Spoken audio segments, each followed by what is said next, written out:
Ladies, gentlemen, and everyone in between, welcome to the Raucous Caucus on Adelaide's own Channel 44.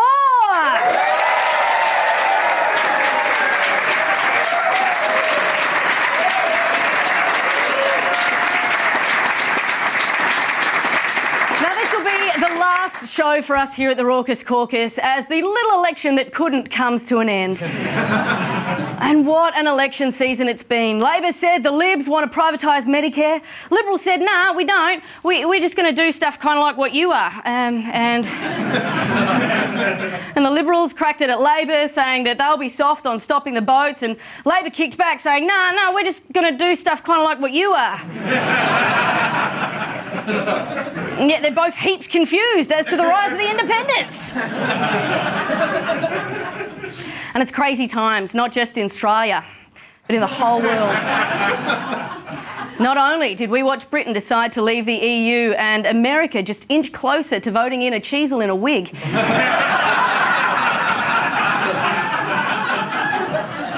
But ladies and gentlemen, we've been awoken to the scourge of scomophobia. That's right, Scott Morrison decided that as a middle-aged straight white man in the upper class, he could pull the victim card, saying that he understands exactly how Penny Wong and the other LGBTI people feel because as a Christian and opponent of gay marriage, he also faces hate speech and bigotry. Because he writes it.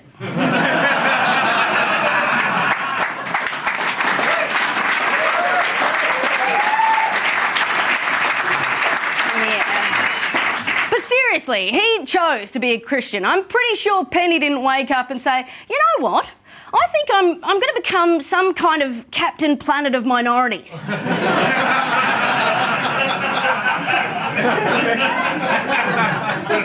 going to choose to be Asian, I'm going to choose to be a woman and gay. Although now I say it out loud, I kind of get it. They're basically twins. Now let's meet some people who hopefully get it more than ScoMo. Ladies and gentlemen, welcome to the Raucous Caucus! Backbencher, your less preferred gym buddy.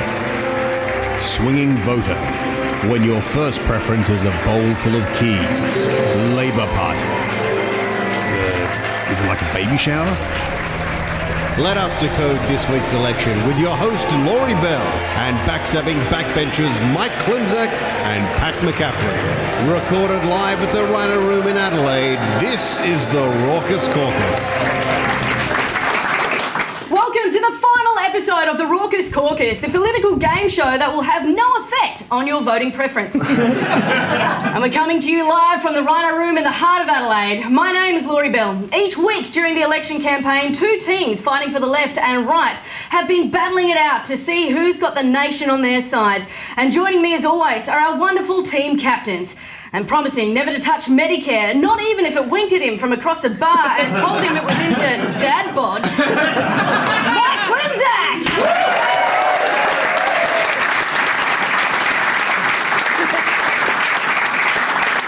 And with more positive policies than you can poke a stick at for the left, please welcome Patrick McCaffrie!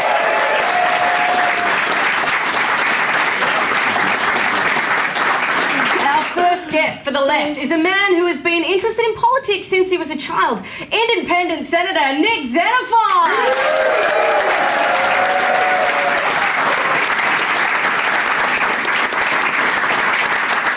Now, Nick, you're running flat out preparing for the election. How do you have time to fit us into your busy schedule? I don't. I was told to come in here for a pizza for 5 minutes. Advertising columnist extraordinaire Petra Starke.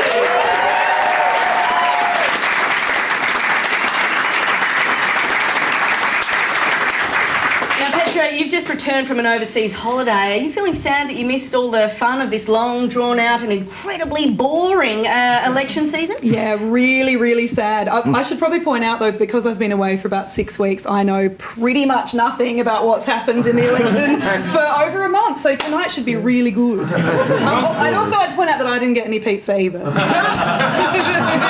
can just put that on the ledger. Yeah. It is community television. Okay, gang, we've until we have to slam a sausage and shove some papers in a box. Let's kick off the final round of the Raucous Caucus with Polly Waffle!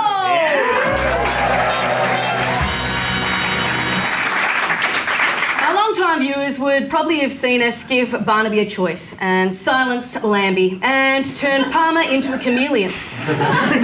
Shame on you if you didn't get those jokes. But for new viewers, we're probably sounding about as sensible as an unscripted Pollywood right now. So here's how it works. Each team is given a part of a real quote from an Australian politician, and it's their job to sort out what the bloody hell is going on. Let's kick it off with Mike and Petra. Okay, can you tell us what Barnaby Joyce was talking about when he said they're not so much philosophies, they're cults?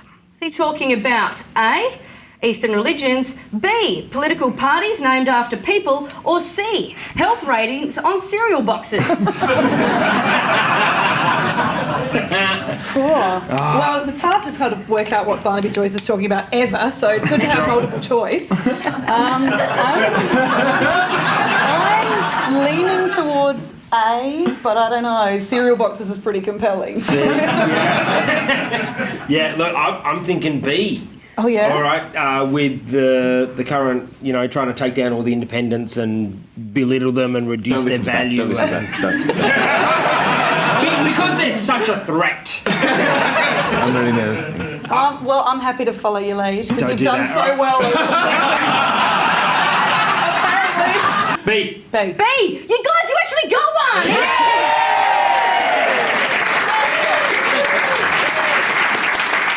Okay, over the left now. Nick and Pat, can you see fact from fiction and guess what Pauline Hanson was talking about here?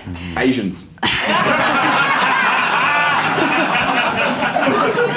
I challenge anyone to tell me one thing that I've said that is A, correct,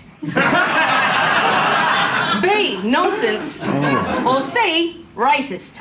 Well, do you have any insights at all, Senator? I mean, I suppose I challenge anyone What's to the tell me. Senate routine? Well, no, I don't. Yeah. You frighten me. Okay, yeah. I reckon it would be C. Okay, let's go with that. Very brave, Patrick. It is in fact C.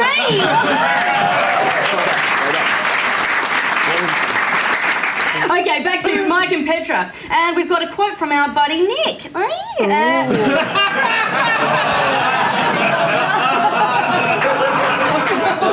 Shakespeare, this Xenophon. I don't know if I'm a very good politician. I'm not a good... Is he not a good A, basketballer? B, hater? Or C, lover? Well, I don't want to be gauche, but I can't imagine it being C. No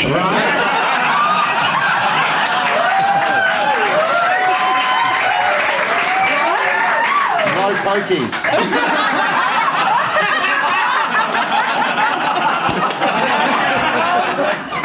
I'm thinking B. B. It was B.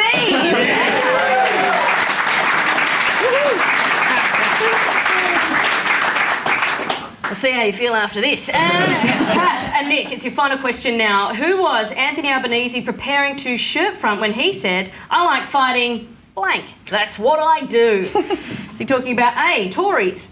B, the wheels of steel? Waka waka. Or C, budget bills? I feel like Albo's a bit of like a political warrior, so I feel like maybe Tories. Does that? It's got to be Tories. Okay, yeah. Not Tory Shepherd, just Tories. Guys, you're correct. It was Tories.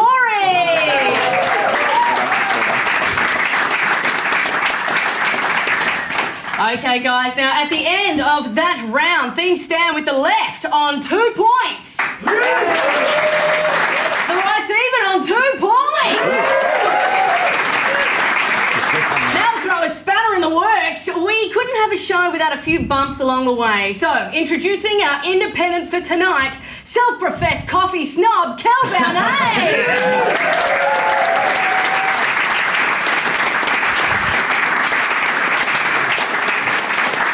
Kel, you're a comedian in who happens to have an aerospace engineering degree.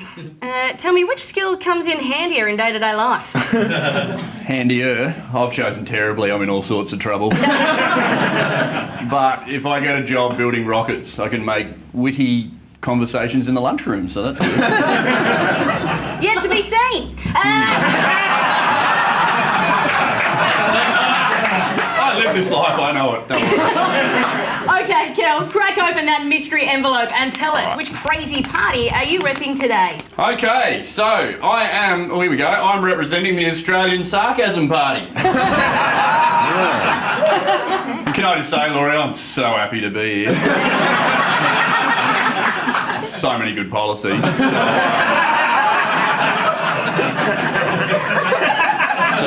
So first off, we're going to be increasing taxes because we don't really pay enough of those, and it seems like a really good idea. So we're going to do that. Next, we're going to shut down all schools and hospitals because when was the last time they did anything useful? So shutting them down. And finally, we're going to open our doors to refugees and we're going to legalise same-sex marriage. Serious? No, we're going to. Actually, we're going to do that one. The other ones we've got, that one we're going to, no one believes, I might resign. Well, Kel, I can't say I'm exactly sure where you stand on any issues, but I'm sure you're going to love this next one. You're going to love it.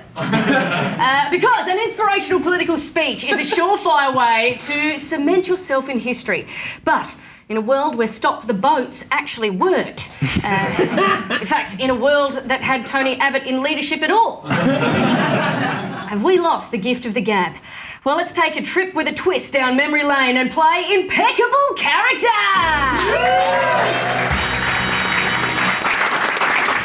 So both of our teams will have famous Australian political speeches delivered to them, and they need to guess the speech, who delivered it, and who our impersonator is pretending to be. And points will be given for each correct answer. Okay, let's meet our first impersonator. Ladies and gentlemen, give it up for Andrew Crupi!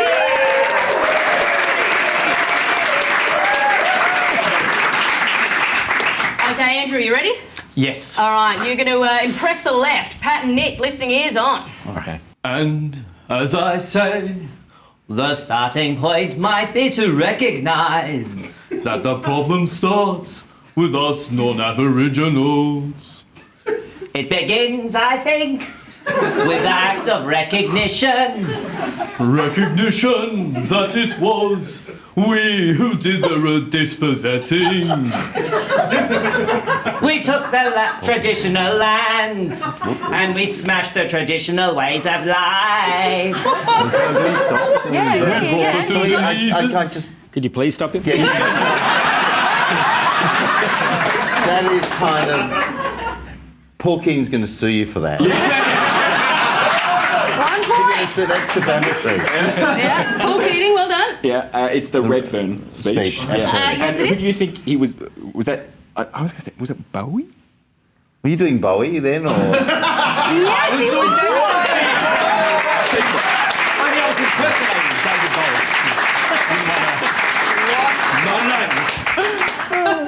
Okay, let's see what the right have got. Take it away, Andrew. I'm a bit worried after that.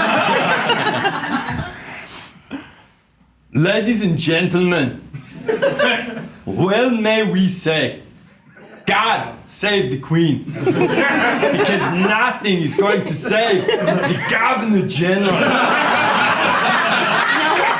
Yeah, so is that supposed to be Arnold Schwarzenegger? Okay, good. And it's Gough Whitlam? Yeah? Yep, do you know what speech it was? What, has a name or? Yeah, it's it. Dismissal speech. Yeah, it is. It was. It's dismissal speech.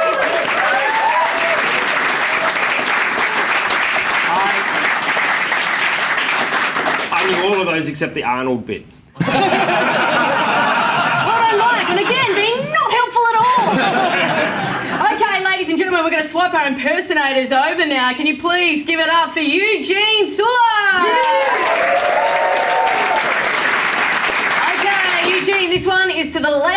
left. Take it away. National security is therefore about a proper response to terrorism. It's also about having a far-sighted, strong, well-thought-out defence policy. It is also about having an uncompromising view about the fundamental right of the country to protect its bloody borders.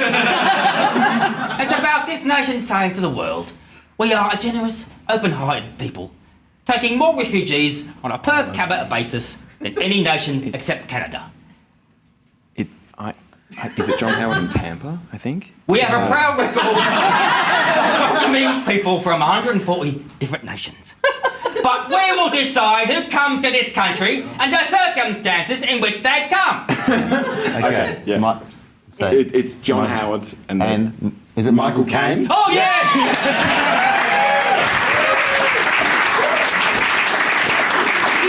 Do you know what speech it is? It was his election launch in 2001. 2001? Yeah, It was! Well done!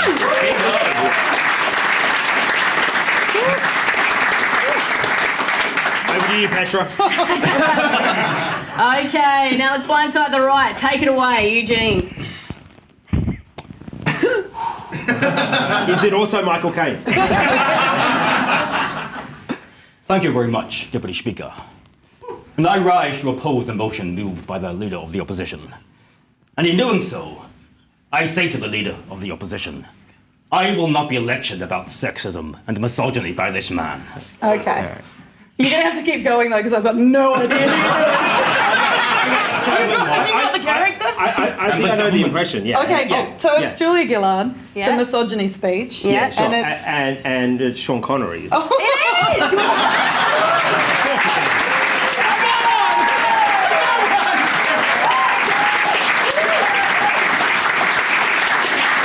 Wow, so Mike is really awful at politics, but really good at impersonations. Permission to shine. Give it up for Eugene and for Andrew Crupi.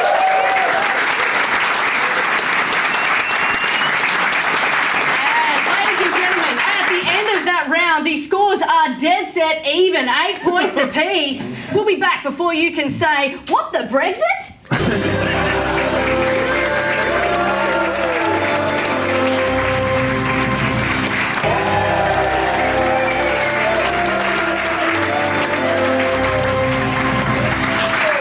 Welcome back to the final week of the Raucous Caucus, the show that isn't promising jobs and growth, just cheap laughs and an old-fashioned good time. Now, we've got a couple of fantastic guests with us this week, so let's take some time to get to know them. Now, Petra, you work as a writer, but when you were 7, you penned a rather interesting letter to Agro's Cartoon Connection. Yeah, I was about 7, and I don't really know what possessed me, but I wrote a letter to Agro's Cartoon Connection, which my mum was quite proud of me doing until she read it and saw that the opening line was, "Dear Agro, when I grow up, I'd like to be a stripper." I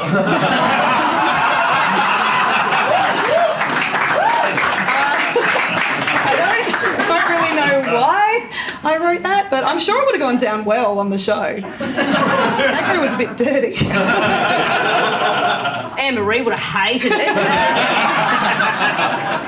Well, you know what they say, Petra, never give up on your dreams.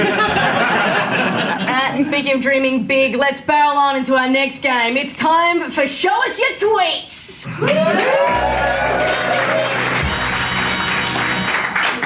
Twitter, whether it's the Kardashians or Kata, you've got 140 characters to get your message across. It's so quick that Miley Cyrus can put her hands away from her joint long enough to take part. So simple that even Ben Affleck hasn't wrecked it by being involved.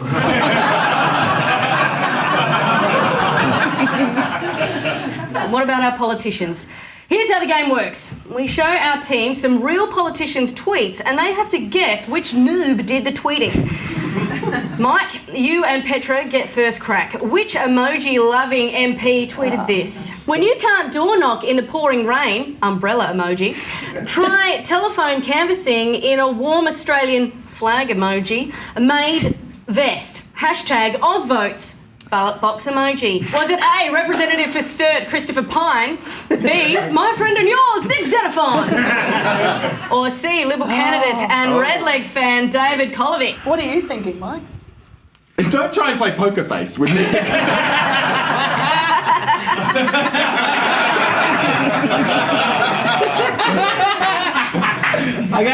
He's so quiet on the subject. And just trying not to look at... Until we mentioned we were looking at it. I think Nick. Yeah, look, I'm happy to go with Nick.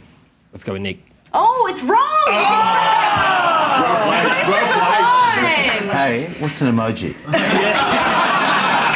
If you said that 30 seconds ago, that would have been a big help. No, it's true. It was Christopher Pine. He doesn't like hanging out in rain because it might wreck his hair. Okay, which genuine dinky-dye working class Aussie turned politician tweeted the following, Team Left. I was a real tradie for 20 years and never once heard a sympathetic conversation at work towards banks. Hashtag fake tradie, bizarro tradie. Was it A, Kapunda High graduate Nick Champion? B, member of the Road Safety Committee, Sean Lean? Or C, former auto eleckie, Joel Fitzgibbon? I would just be guessing if it was up to me. And you've been right every time so far. So, Yeah, so don't break that record. See if you can tell if it was me. Who's the dude in the middle? That is Sean Lee. Yeah. I should know him. He's in the same building now. Oh, is it? No, I don't know. Well, yeah, whatever you think. I'll You just gonna go with B? I'm going to go with B. Well, you'd be correct, Zeno.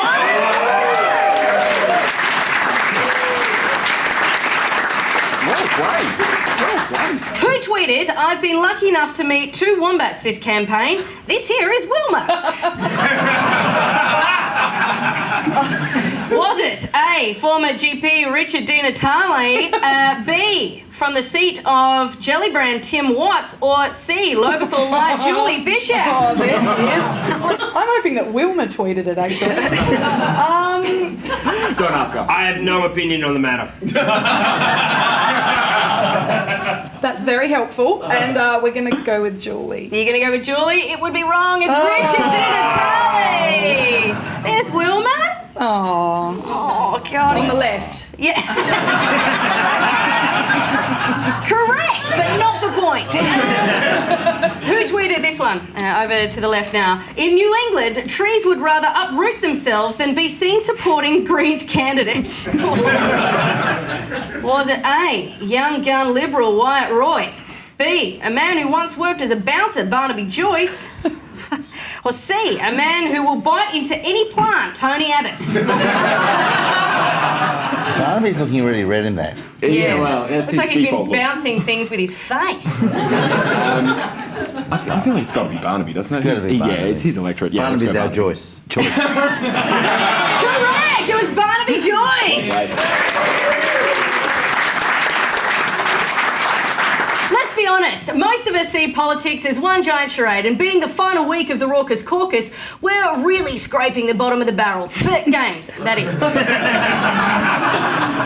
So let's play a game of charades, also known as Axe Interpretation Axe.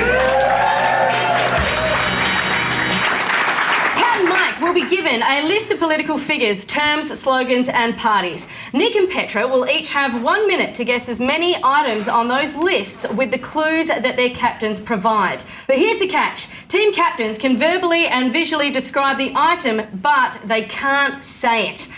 Passing is acceptable. Each team has 1 minute on the clock. It's really just a big game of pretend, which I'm sure some pollies would know all about. It's the guy in a tiny car. That was a beamer. Yeah, pretend. Okay. Are you guys ready? Your time starts now. Okay, remember Fairfax had a party called the... Humming Nine Party. Yep. Okay, this is a politician, is Mr. Potato Head, currently in charge of, like, immigration. Don't call Peter Dutton that. Yep. Nice. Okay, this is a political party, and Fred Nile is the head of it. Yeah, the CDP, the Democratic Party, yeah. Okay, this is another politician, wears a black skivvy, we saw him before, was on the cover of GQ. Come on, get on with it. Okay, this is a political party. They're a big fan of, like, they're a real libertarian party. Yeah, the Liberal Democrats. No, Lionel used to be part of it, and he's now started the Liberal Democrats. So before that, he was in the party. It's a big fan of fun. They like like catching stuff with rods. Oh, the shooters and fishers. Yep, there you go. This is a slogan, the Democrat slogan from ages ago. Yeah, keep the buses honest. Yep, Yeah. okay. Next one, this is a moment. It's a political ad that... Oh, man, there's your time.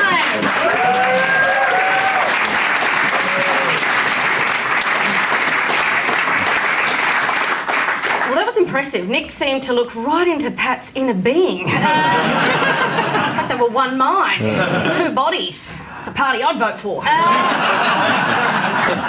Okay, over to the right now. Mike, here's your card. We're so screwed.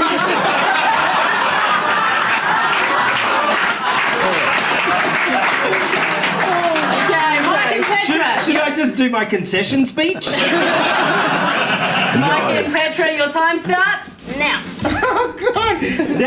Okay, here we go. This one's one of the parts. Was the first one Batman? Yeah, there we go. Yeah, let's see. Okay, this one's another political party. The motoring those people. Yeah, the motoring. Motoring. Yeah, they really like motoring. Yeah. We're gonna take that. 3-word slogan to reduce immigration. Stop the boats. Thank you. Media personality that would like to stop immigration and is a real thug and... There's a few. Yeah,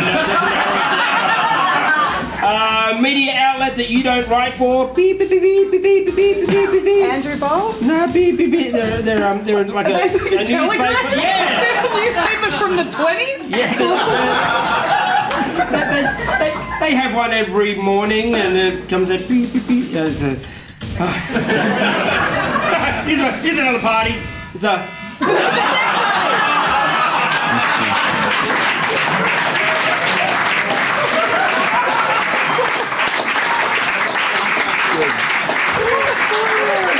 The Daily Telegraph. Beep beep is the... Isn't that like the Telegraph? Isn't Let's not get into it, guys. Wow, it's time for a quick score check. See how quickly it's done. Okay, at the end of that round, we had the left got 6 points there, and the right, you got 4 points. And on that note, we'll be back after this quick break.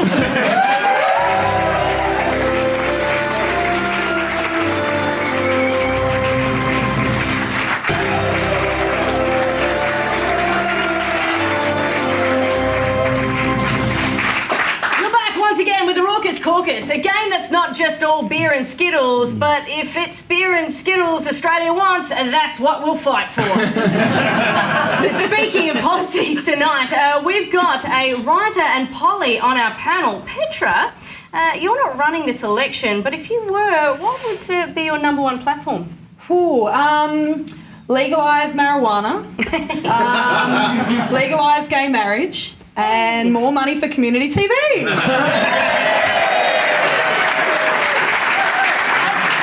I've even got a catchy slogan because it could be like the weed weddings and weird TV platform. Perfect.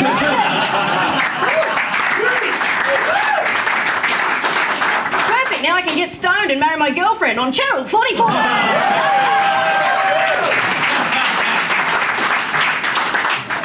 You got my vote. What's your website for that party? www.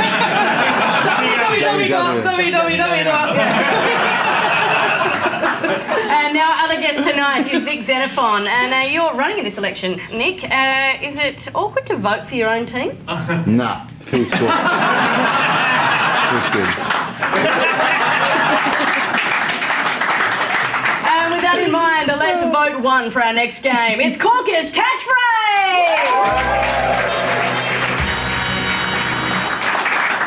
Make it quick, make it snappy. Young people today have the attention span of...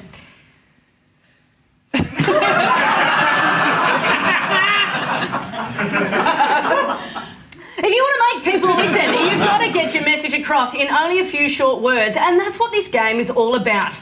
Can you sell us a policy quicker than a Polly can backpedal on a promise? Let's just throw to our independent now. Kel, from what I can gather, your party wants to pull the plug on hospitals. How would you sell that in just a few words? I'll sell a hospital. Probably go with, mate, want to buy a hospital?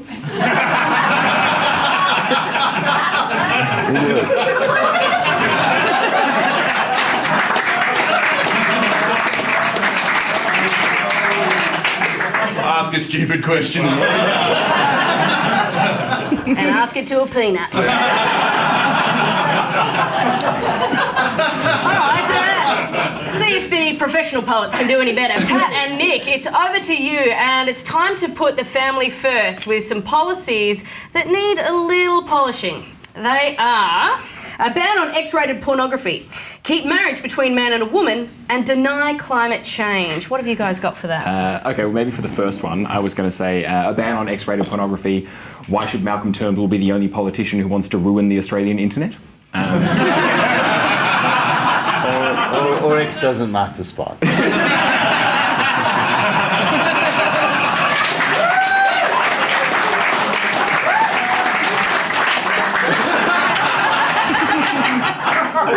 I think for keeping marriage between a man and a woman, I was going to say protect the sacred right of heterosexual divorce. And then I suppose for denying climate change, I mean, Family First are a pretty conservative party, so I was thinking, if their social views haven't changed for thousands of years, how could the climate? I suppose. Yeah. Well, vein weather vanes. Very nice. Yeah. You're not going to preference me anyway, so I can... All right, well, Mike and Petra, can you match those mottos? We'll start you off with some positive policies from none other than the Australian Labor Party. Now, don't worry, we're not all going for a full 100. We'll just get a couple points here, that'd be great. They're looking at legalised medicinal cannabis, and age-friendly nation reduced admission fees to Questacon. Yeah, that last one. Yeah. Huge. Yeah, what have you... Game changer. Game changer, absolutely. What have you got for them? All right, so for legalising cannabis, we've got Labor. We're greener than the Greens. Pretty good. We also thought we'd borrow from Dr. Dre and Snoop Dogg with a message that really speaks to the youth, with just Labor, smoke weed every day.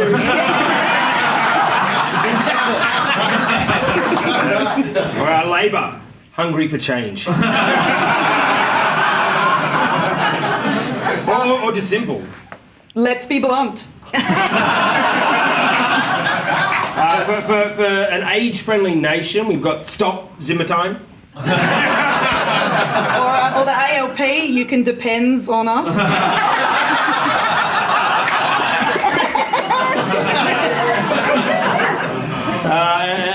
And for Questacon, we're reducing the cost of living. If you live in Questacon.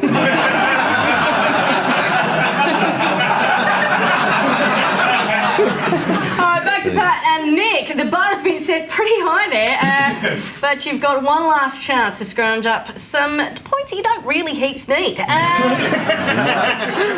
Can you help the Liberals latch on to their lead?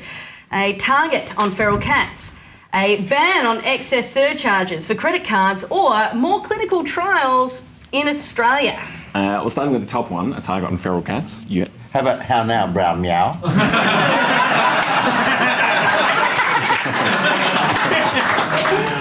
Well, I know that feral cats are a big problem in Tasmania, apparently, so I was thinking maybe for that one, like feral cats, people aren't the only thing that shouldn't be breeding in Tasmania.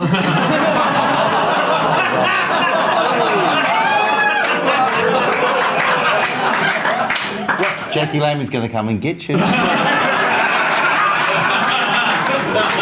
I'm more worried about your candidate now in Tasmania. For the second one, banning excess surcharges for credit cards. Why should I have to pay 8 cents on the dollar for a pair of shoes when the child making it only got 6?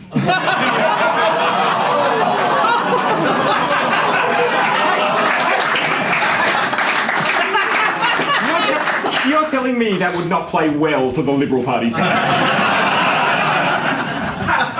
I just came here for pizza. Credit where it isn't due.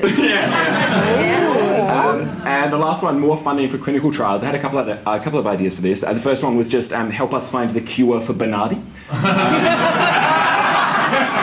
And clinical trials on animals are cruel. Use George Brandis instead. That's not very nice. Don't go soft on Brandis now.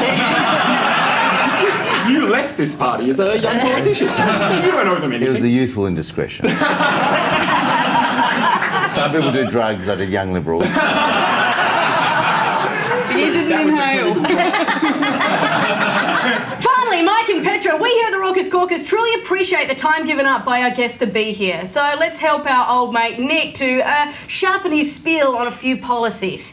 Here we go. He wants clear country of origin labelling, protect groundwater, and export chilled Australian meat.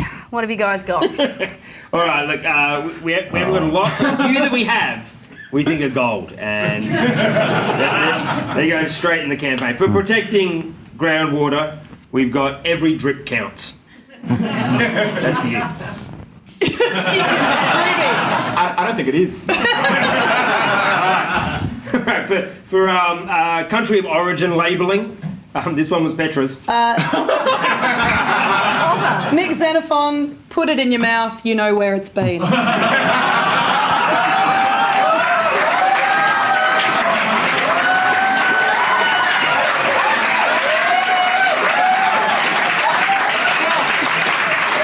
me you wouldn't vote below the line for that one.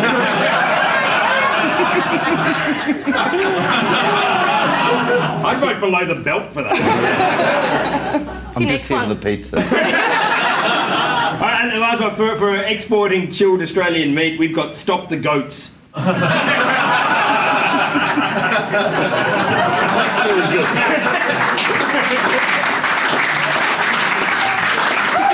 kidding.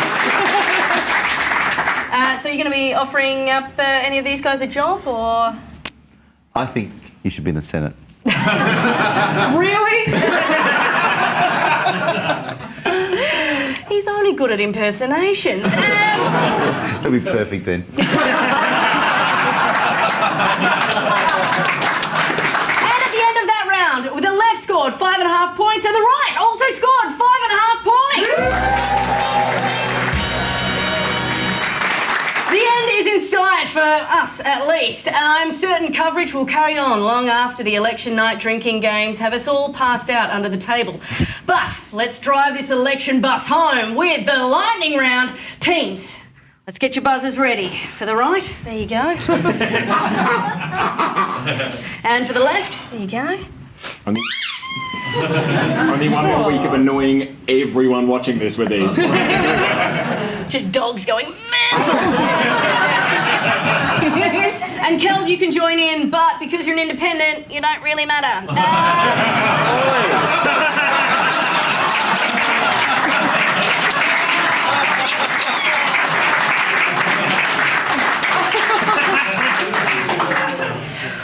Doesn't mean I can't be quite annoying though.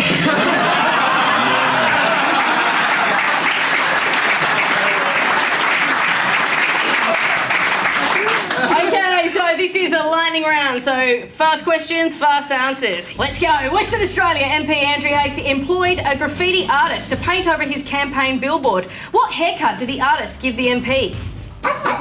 A mullet? Beautiful. If elected, the ALP plans to legalise same-sex marriage, but the coalition claims it will hold a... Yep. Plebiscite. Correct. Which government minister had his electoral office surrounded by bikies this week?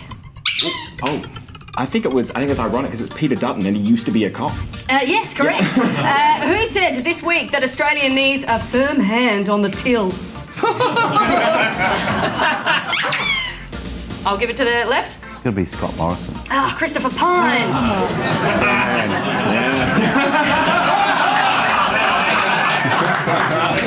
You know, I was a student of mine about 28 years ago. I taught him everything he didn't know.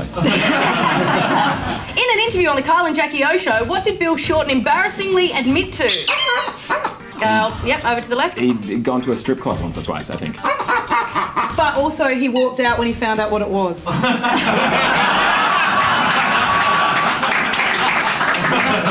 Well, no, he went to a strip club, but he didn't inhale.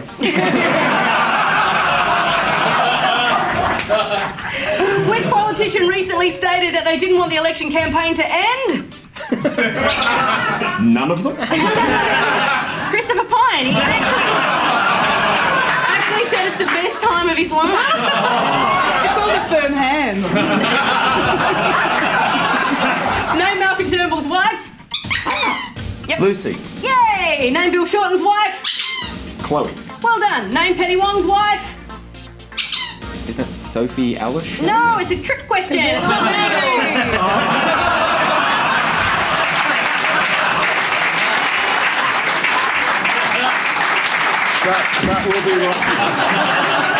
That will be right one day. So, at the end of that round, our scores are Mike and Petra on 19.5 points.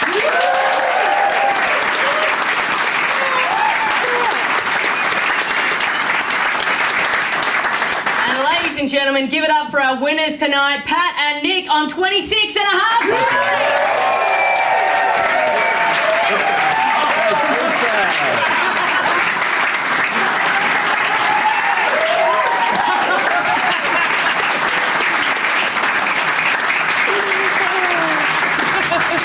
Please thank our team captains and an extra special round of applause for our guests tonight, Petra Starke and Nick Xenophon.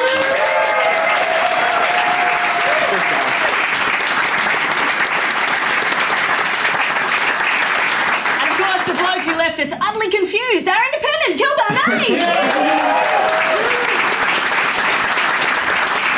If you want to catch up on the show or watch it again, visit www.c44.com.au. This was the last episode of the Raucous Caucus, and before we go, can we please have a huge round of applause for all of the crew, the cast, the writers, and all of our wonderful guests for the season.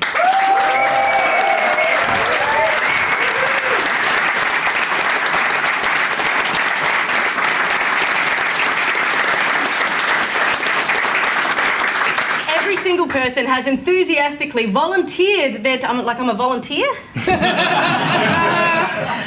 And carried heavy things and loaned us their equipment, and it's all just been to make this show happen. And they should all just be voted Prime Minister. So if you still have an election itch that needs to be scratched, come along to the Rhino Room this election night for a night of political lulz with team leader Pat McCaffrie and the infamous Duncan Turner. My name has been Laurie Bell. Don't forget to vote on Saturday and enjoy the Raucous Caucus!